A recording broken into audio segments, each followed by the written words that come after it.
Olá, sou Gilmar Pertile, CEO da Fretify. Como vocês sabem, Fretify é uma plataforma completa que vai desde o oferecimento da indústria, das suas cargas, e nós chegamos entre as transportadoras e até os motoristas autônomos, motoristas frotistas com aplicativo, que integra toda essa gama de problemas que existem na logística, a gente consegue resolver e ajudar essas indústrias. Hoje estou aqui com o Rodilson Silva, comunicador logístico, multiprofissional e fundador do site Guia Corporativo e, mais recente, o sucesso do GuiaCast. Muito bem-vindo, Rodilson. O tema da conferência de hoje é o consumo pós-pandemia. É uma bela conversa que vamos ter aqui hoje. Acho que tem muita gente interessada no que pode acontecer para frente e tudo mais. Com toda essa crise da pandemia nos trouxe, como é que está a demanda logística, ao seu ver, Rodilson? Então, primeiramente, queria agradecer a oportunidade da Fretify, juntamente com a Love School, pelo convite, para trazer a alusão sobre esse tema tão importante que é o consumo pós-pandemia.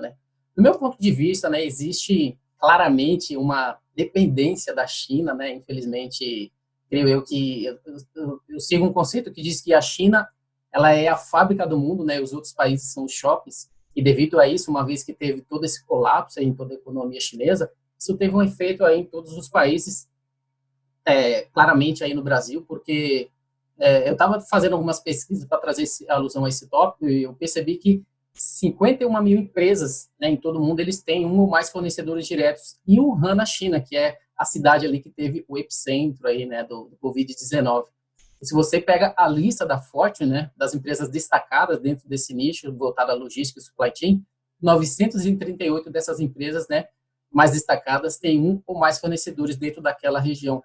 O que isso mostra? Que essa paralisação na China, que fornece aí componentes para todo mundo, ele gerou uma extrema interrupção em toda a cadeia de suprimentos, em pelo menos um elo das cadeias produtivas no Brasil e no mundo. Costumo dizer que aconteceu meio que um curto-circuito nas cadeias de suprimentos, ocasionados por N motivos, que todos nós já conhecemos: fechamento de cidades, restrição de movimentos, restrição ou interrupções de voos, redução da capacidade de frete aéreo, até o marítimo foi afetado, uma vez que os navios chegam no porto, existe a necessidade de você ter uma quarentena, até que eles sejam liberados para poder fazer ali a permissão dos portos, retardando ali todo o processo. Os contêineres hoje estão presos nos portos ou em trânsitos, matérias-primas manufaturadas não conseguem chegar e assim por diante. Isso claramente fez com que a demanda por essas matérias-primas tenham diminuído, uma vez que existe hoje a necessidade de você focar nos produtos que a gente chama primeiro nível de consumo, que é medicamentos, produtos farmacêuticos, suprimentos médicos e assim por diante. Em face de tudo isso que aconteceu na economia, aquele equilíbrio que existia entre receitas e custos operacionais foi totalmente afetado, ele não existe mais hoje.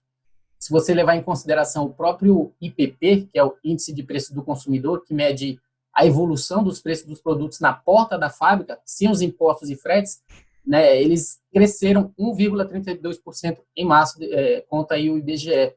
Ou seja, todos os custos para você produzir, para trazer esses produtos, ele aumentou muito. Isso afeta diretamente a primeira milha, afeta diretamente a última milha, e causa uma desestabilização do movimento de suprimentos, diretamente proporcional a esses custos que estão sendo afetados. De fato, existe uma desaceleração no movimento das mercadorias hoje, e essa oferta e demanda comum no mercado, que a gente tem que lidar a todo momento, trabalhando com logística e supply chain, ela foi afetada diretamente. Isso automaticamente afeta também, principalmente, toda a nossa economia, e uma vez que as nossas atividades perdem força, a economia perde força, toda essa distribuição no processo logístico termina, de certa forma, sendo impactado também. E, no meu ponto de vista, os mais afetados hoje são as empresas pequenas, que dependem aí praticamente do que a gente chama aí dos 3 Cs, Depende de caixa, depende de capital de giro e depende de crédito. E a grande maioria das empresas hoje tem crédito aí para, se não semana, alguns meses, Isso, todo esse fluxo de mercadorias voltado para a logística foi afetado.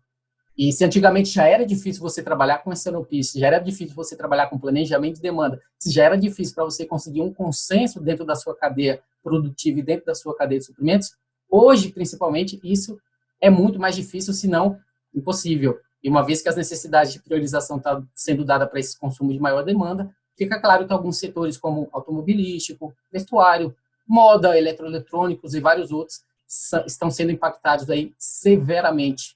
E algo que eu costumo pensar que antigamente era totalmente impossível de acontecer, as pessoas hoje, é claro que não em todos os setores, mas em alguns setores, as pessoas hoje estão comprando somente o que eles precisam, né? Ou seja, a necessidade das pessoas, existe hoje uma racionalidade das necessidades. E, inclusive, essa racionalidade das necessidades acaba trazendo aí perda na economia também, uma vez que as pessoas não estão mais trabalhando por impulsão. Claro que houve ali um pico, né, que as pessoas foram para os supermercados tentar abastecer o seu lar, mas isso já foi superado, né, e essa racionalidade atual também vem causando aí perdas em toda a economia, em todo o fluxo da cadeia de suprimentos. E isso causa um colapso, né, devido às pessoas comprarem o que precisam.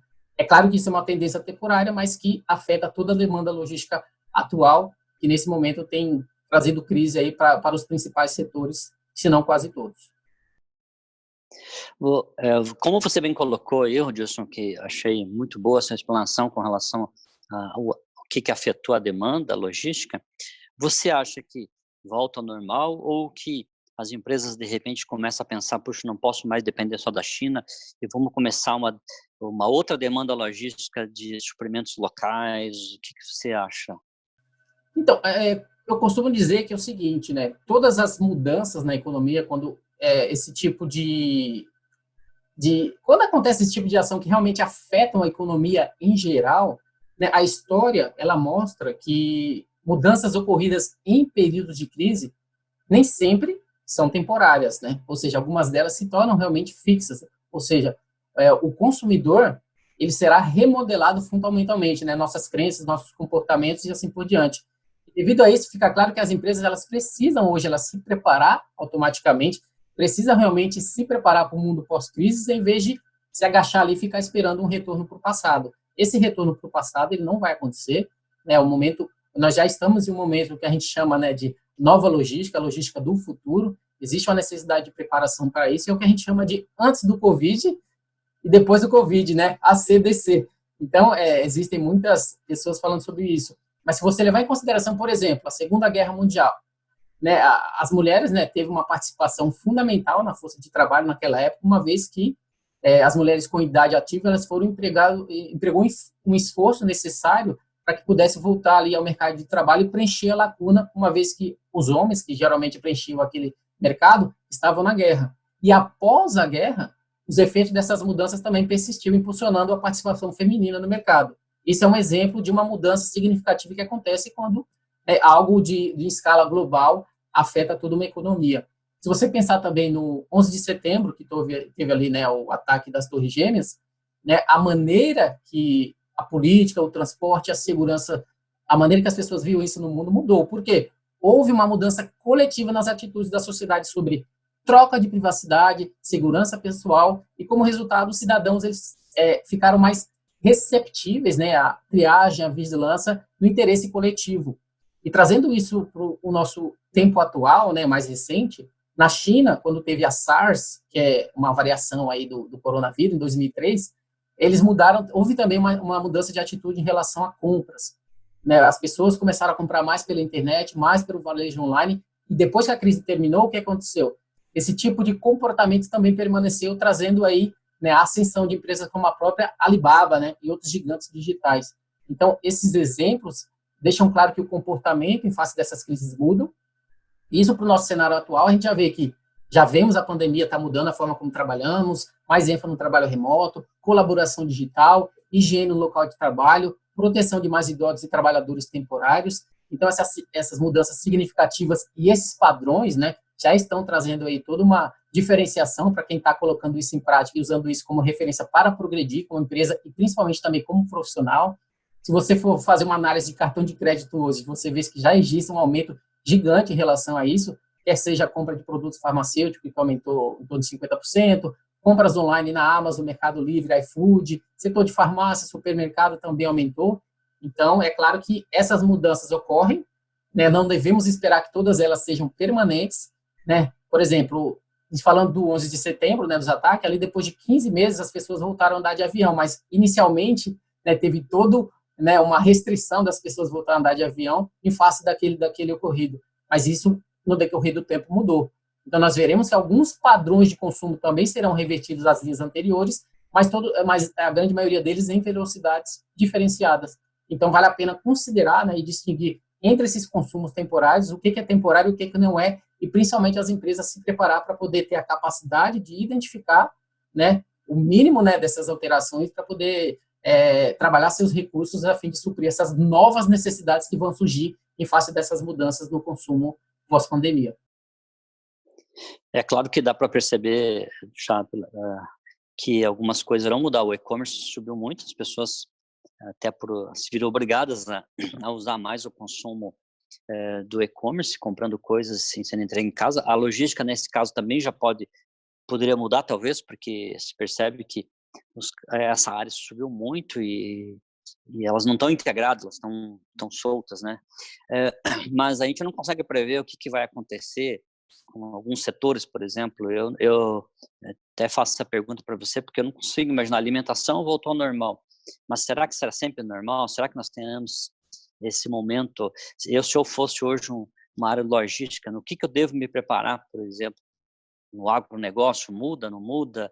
Você tem algum comentário a respeito disso? Trazendo como exemplo aí a alimentação, né? As empresas de alimentos e bebidas, elas estão enfrentando um consumo reduzido, levando em consideração que, se você pensar que o online, ele aumentou, ok, mas o consumo fora de casa, que é o offline, geralmente e historicamente é o que gera a maior margem, o maior markup. Nesse momento, isso ainda está parado. Ou seja, automaticamente, muitas empresas que ainda assim partiram por online, estão sofrendo ali com redução de custos e assim por diante, com falta de receita, em face desse markup, em face dessa margem anteriormente, quando você vai presencialmente num restaurante, ser maior. Então, isso mostra que pode haver mudanças também futuras dentro desse nicho. As pessoas podem optar, pós-pandemia, a optar e almoçar e pedir sua comida ao invés de ir num restaurante, principalmente no início, em face de que as pessoas talvez tentarão se proteger cada vez mais, né, de novos coronavírus e outros vírus e assim por diante.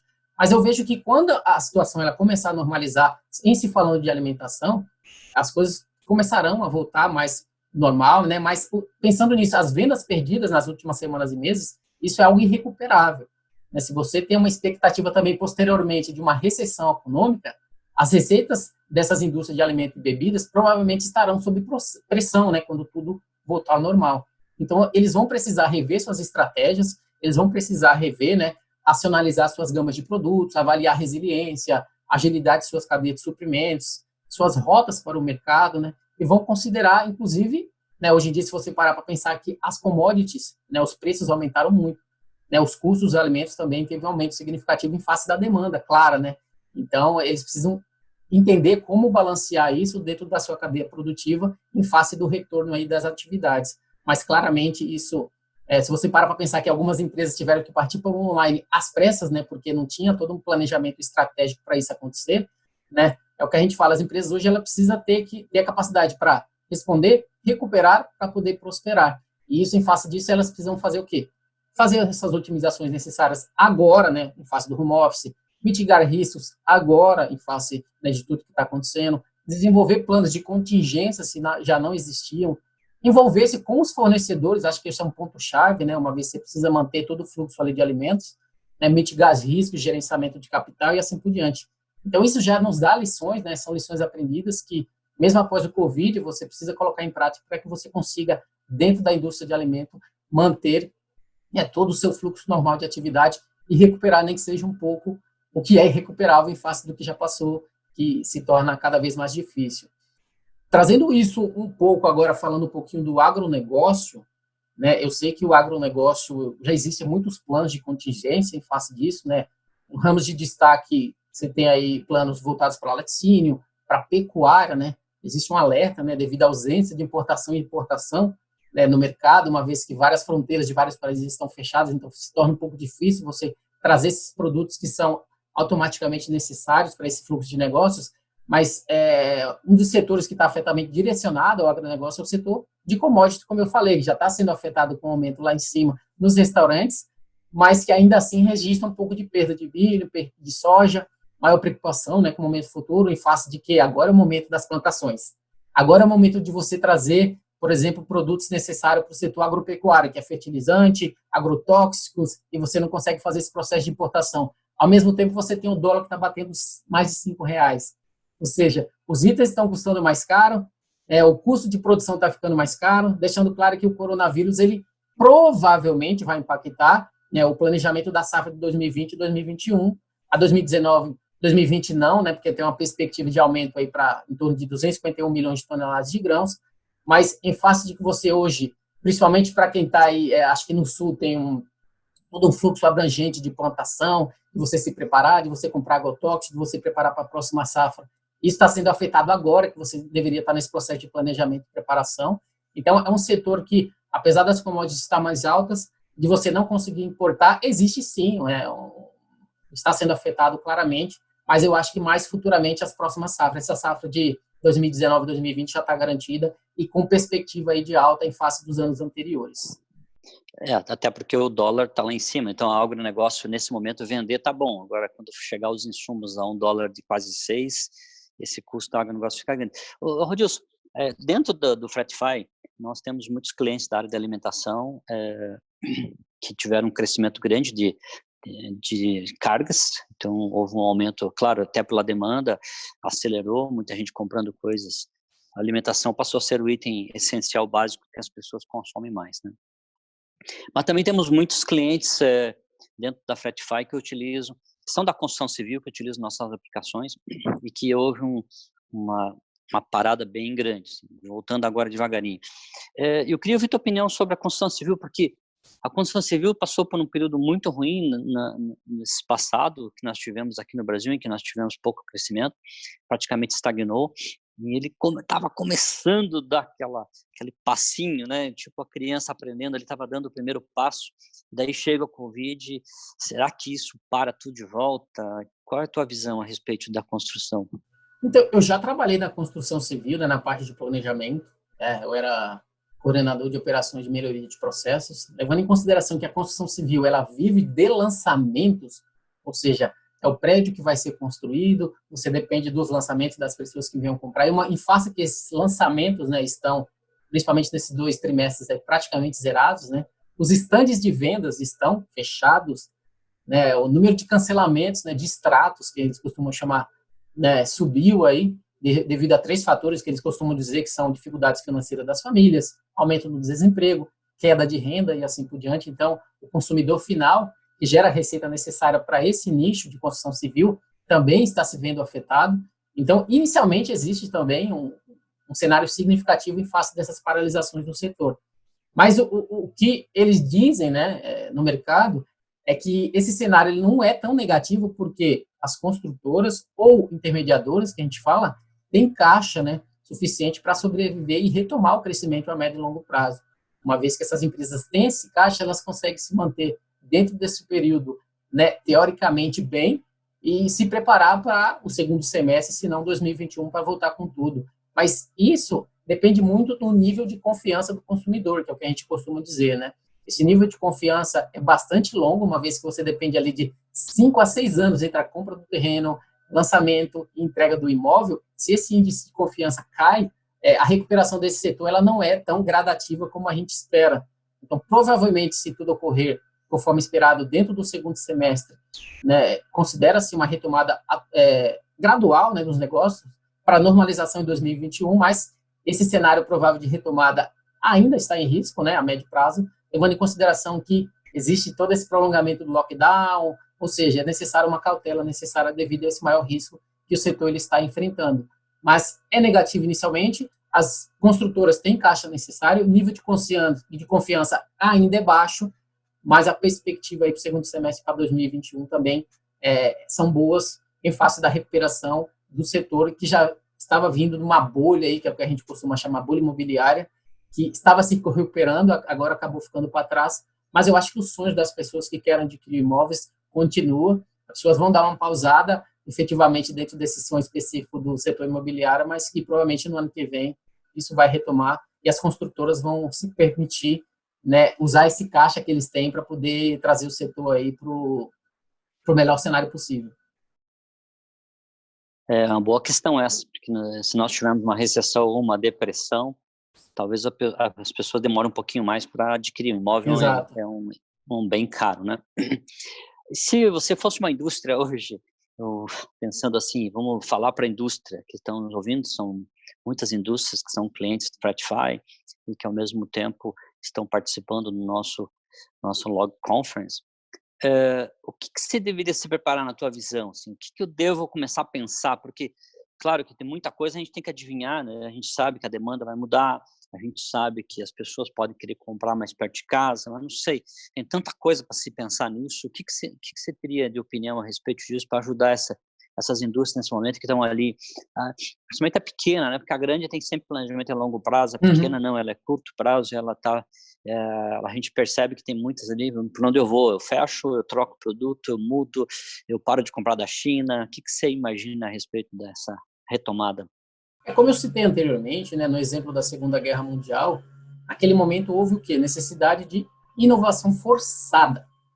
Ou seja, nesse momento, essa inovação forçada também vai acontecer. Naquela época, você teve desenvolvimento e comercialização de motor a jato, você teve cabines de aeronaves, você teve helicópteros, você teve tecnologia atômica, você teve computadores, foguetes, radar, penicilina, tudo naquela época da Segunda Guerra Mundial, que em face, né, de todos aqueles problemas, foi necessária essa inovação forçada. E eu creio que hoje também não será diferente. As novas necessidades nascidas, né, da atual crise provavelmente vai conduzir a inovações duradouras em outras áreas da logística, na tecnologia, as ferramentas de colaboração digital, configurações de escritórios, domésticos, né, etc. Você para pensar, as pessoas estão trabalhando de casa hoje, vai precisar de espaços, vão precisar de equipamentos, né, vão precisar de materiais de reposição, pintura, toda a parte de carpintaria, mesas, impressoras, etc. As pessoas estão comendo em casa, vai ter necessidade de ou cozinhar em casa, e aumenta ali toda essa parte também de produtos, né, de produtos alimentícios, ou se vai pedir algum serviço ali de entrega, mas havia necessidade também de serviço de entrega, de pagamentos eletrônicos. Você tem toda a parte de entretenimento, né, que as pessoas, por estarem em casa com os filhos, vai precisar de streaming, de livros, de games, e tem toda uma transformação digital para fazer isso ficar interligado entre eles e conversar.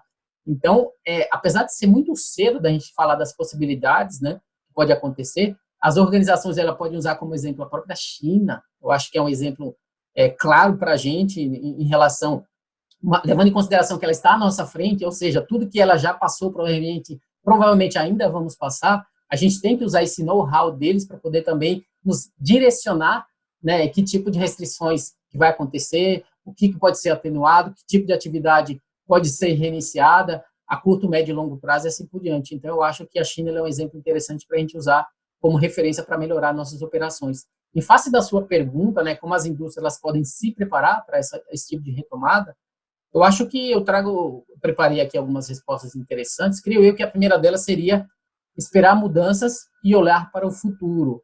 De que forma? As empresas, geralmente, em face de problemas, elas se tornam meio que míopes, né, quando são ameaçadas. Mas eu acho que tem que ser muito pelo contrário. As empresas que mais aparecem no mercado, elas têm uma inflexão estratégica em face do presente, em face da crise, porque elas consideram o futuro. E as principais perguntas nesse momento precisam ser o que vem a seguir e com quais consequências e principalmente oportunidades. Uma vez que você se prepara para esse tipo de approach, eu acho que você consegue descobrir claramente, juntamente com o seu time, que tipo de necessidade você pode suprir em face desse momento, levando em consideração que é importante você ter, né, todo um planejamento estruturado dentro desse nicho. O segundo ponto que eu acho bastante importante também é você compreender mudanças mais amplas, né? As oportunidades geralmente nascem de frustrações dos clientes. Ou seja, é necessário você ouvir o seu cliente hoje. Muitos dos seus clientes provavelmente estão passando por muitas dificuldades. Uma vez que você ouve essas necessidades, você vai poder também direcionar, né, e suprir aquele tipo de necessidade que talvez fosse algo que anteriormente você não tinha. Inclusive, talvez criar um produto novo, criar um tipo de serviço novo, né? Se você parar para pensar que as pessoas vão trabalhar de casa hoje, né? Ou seja, o consumo e o comportamento vai mudar, provavelmente haverá consequências para onde? Equipamento de escritório, imóveis, remodelação, transporte e outros setores e segmentos. Como eu posso abordar isso? Como eu posso usar isso a meu favor? É um ponto importante. Terceiro ponto importante, identifique as suas fraquezas. né? A crise, ela sem dúvida expõe necessidades, né? Você precisa preparar, você precisa ser resiliente, existe a necessidade de agilidade e inclinação em diferentes partes da empresa. Então, essas fraquezas, elas vão sinalizar oportunidades, né, para você renovar seus produtos, renovar seu modelo de negócio e principalmente atender novos clientes. Então, isso pode acabar ajudando você a entender os tipos de necessidades mais amplas que os clientes precisam, pois é provável que outras pessoas estejam enfrentando tensões semelhantes. Então, é importante você identificar suas fraquezas. Algo também importante, estudar as regiões mais adiantes na crise. Como eu falei do exemplo da China, China e Coreia estão muitas semanas na nossa frente, isso é claro. Que experiências eles estão tendo nesse processo de recuperação da crise? Ao você estudar, né, essas empresas que estão lá na frente, né, o que aconteceu nesses mercados, como os líderes preveem que essas mudanças vão acontecer, como você pode modelar o seu modelo de negócio através dessas experiências, uma estratégia geográfica, né, de seguir rapidamente essas mudanças em face, né, de identificar o que esses players fizeram de maneira ágil, vai também ajudar você a remodelar o seu modelo de negócio em fase da pós-pandemia, do consumo da crise. O quinto ponto é manter uma orientação para o crescimento. É quase inevitável, né, que você enfrente uma recessão aí pós-crise, né, conforme a gente já falou. Então, essa não é uma razão para adiar a inovação e investimento. Muitas empresas que cresceram, né, seus resultados principais durante crise, existem muitas empresas hoje que cresceram seus resultados principais em momentos de crise, que seja crise de 2008 e várias outras crises. Então, o melhor momento para você crescer diferencialmente, né, é quando o crescimento agregado é baixo. Você quer se diferenciar, eu acho que quando você cresce na crise, você vai conseguir estar à frente ali dos seus concorrentes, né? As empresas florescem no momento de desaceleração, por isso é importante você estabelecer pilares de crescimento dentro da sua empresa.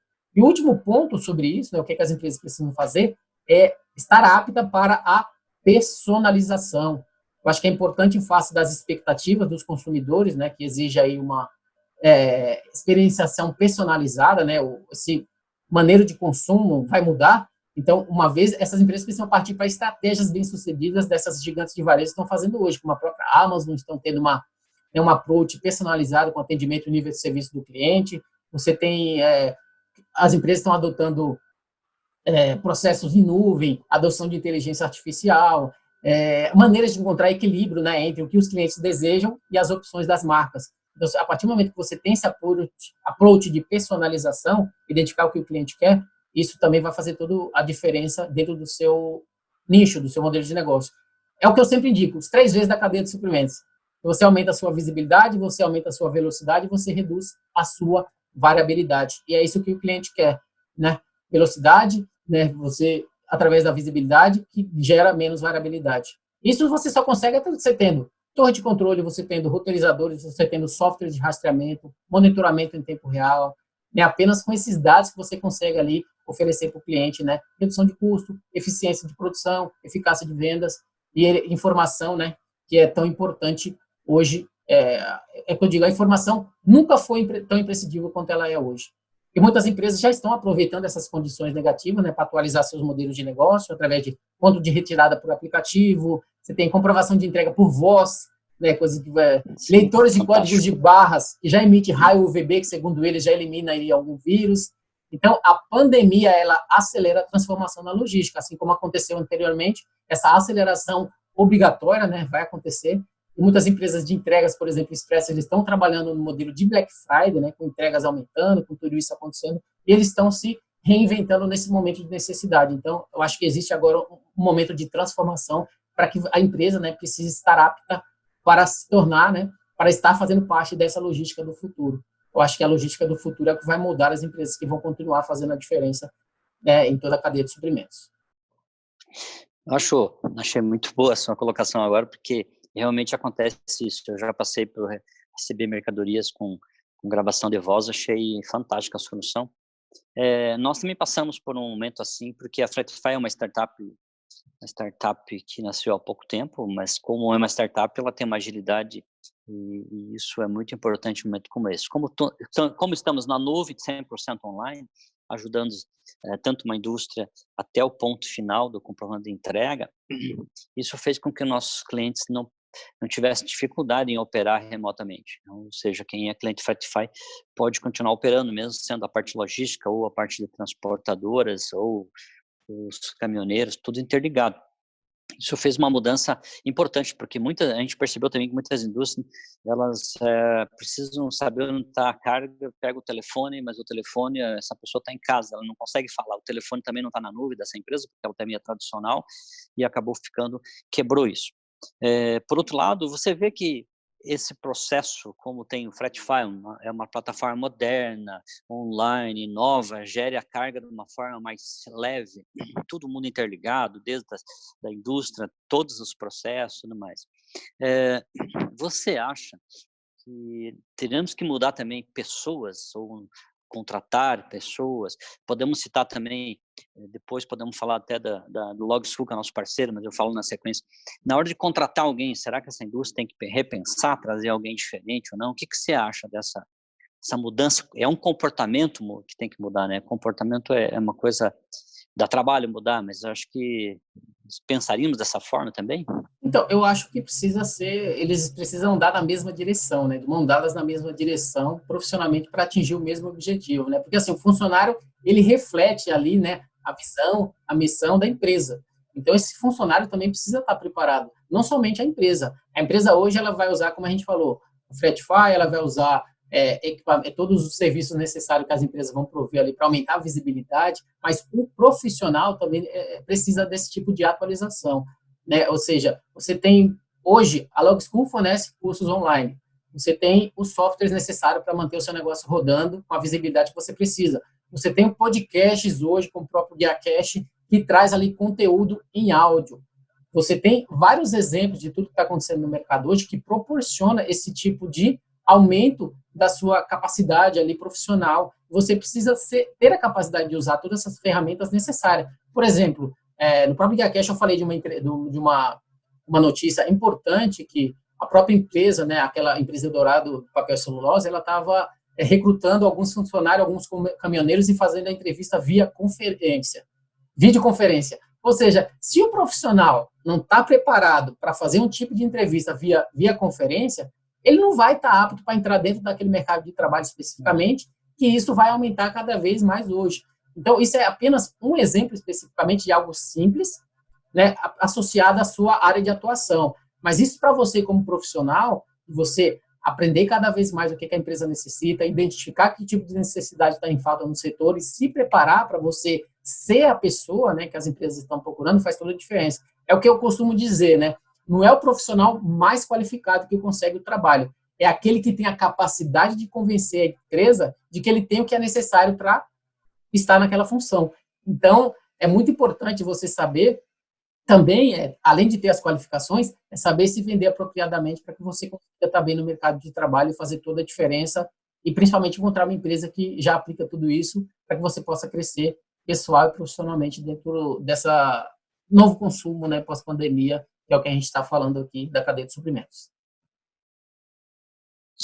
Legal. Bom, a tecnologia é uma forma de facilitar a vida das pessoas e, obviamente, nesse cenário que nós estamos, já percebemos que quem já tem acesso a podcasts, como o GuiaCast, que você mesmo falou, quem tem acesso a tecnologias como o Fretify, que resolve tudo online, e também a tecnologia como o LogSchool, que é uma plataforma de educação focada na logística e supply chain, que você pode ter todo o teu pessoal treinado, tudo.